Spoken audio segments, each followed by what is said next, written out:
Essas duas menininhas de 12 anos de idade tentaram sacrificar a amiga delas pro Slender Man em uma festa do pijama. Esse caso é muito intrigante e ele é extremamente famoso nos Estados Unidos e eu nunca trouxe ele pra cá e agora eu decidi trazer. Mas tá, Esther, quem que é Slender Man? O Slender Man é uma creepypasta, uma lenda que surgiu na internet por conta de uma foto que um cara fez uma edição pra ganhar um concurso. Só que por algum motivo que até hoje a gente não sabe, ele virou um fenômeno na internet. Ele virou personagem de filme, personagem de jogo e as pessoas começaram a realmente acreditar nele. Começaram a surgir várias histórias, relatos e também fotos na internet que seriam supostamente do Slenderman. É claro que a maioria das pessoas que acreditava no Slenderman eram crianças que passavam muito tempo na internet. E esse era o caso da Anissa Weier, de 12 anos de idade. A Anissa era uma garotinha excluída na escola que morava em Wisconsin, em um subúrbio chamado Waukesha. A Anissa passava muito tempo na internet vendo creepypastas e histórias de terror. Além disso, ela também via alguns vídeos pesados de animais comendo outros animais vivos. Foi mais um dia comum navegando pela internet que ela conheceu a história do Slenderman.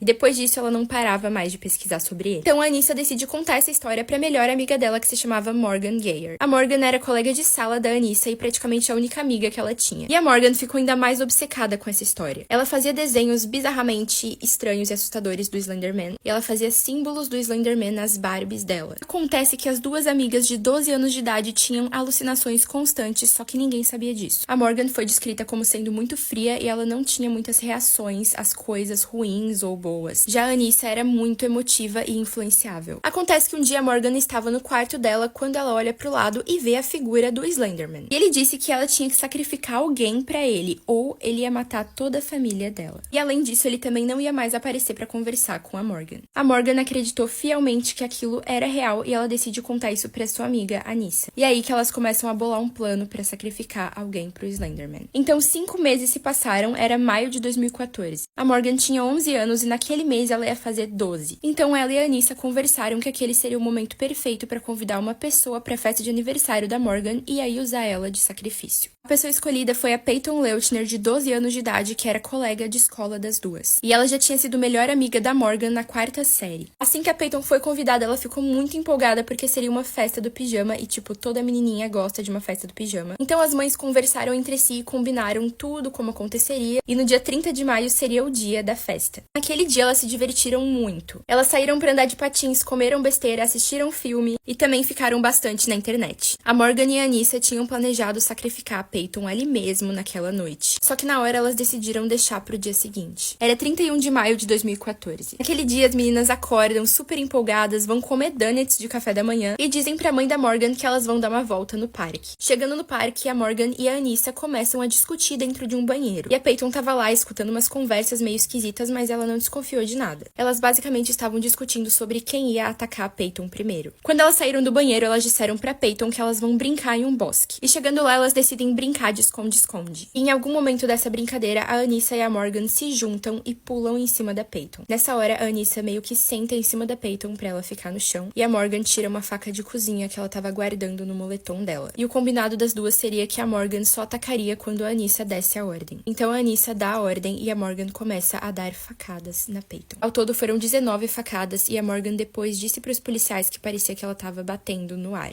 Então depois disso, as meninas pensaram que a Peyton não ia resistir e ia acabar morrendo, que era o objetivo delas. Então elas dizem pra Peyton que vão chamar ajuda e fogem. Só que a intenção delas nunca tinha sido buscar ajuda. Na verdade, elas estavam correndo em direção à Floresta Nacional de Nicolette, que era onde elas acreditavam que o Slenderman morava na mansão dele. Elas achavam que a partir daquele momento, ele ia levar elas pra morar junto com ele na mansão por toda a eternidade. Acontece que essa floresta ficava a 300 quilômetros do local onde elas estavam. E elas juravam que iam chegar lá simplesmente correndo. Mas enfim. Enquanto isso, a Peyton estava no bosque lutando pela sua vida. Mesmo muito ferida, ela conseguiu se arrastar até a beira de uma trilha onde passavam algumas pessoas de bicicleta e correndo. E felizmente um ciclista estava passando por lá naquela hora e viu a Peyton. Na mesma hora ele liga pra emergência e ela é levada pro hospital. No hospital, a Peyton conta tudo o que aconteceu com ela e a polícia começa a ir atrás das duas menininhas. Elas ficaram desaparecidas por 5 horas até que finalmente são encontradas. E antes de serem pegas, a Morgan ficava gritando pelo Slenderman pra que ele fosse lá ajudar ela. Então as duas foram levadas pra delegacia e lá elas admitem tudo o que elas fizeram. A Anissa estava muito arrependida pelo que ela tinha feito e ela chorava muito. Já a Morgan demonstrou preocupação por ela não estar sentindo nenhum remorso. Inclusive falando que se ela tivesse que fazer tudo de novo, ela teria feito. As duas meninas de 12 anos acabaram sendo diagnosticadas com problemas mentais. Problemas que não estavam sendo tratados porque ninguém sabia que elas tinham.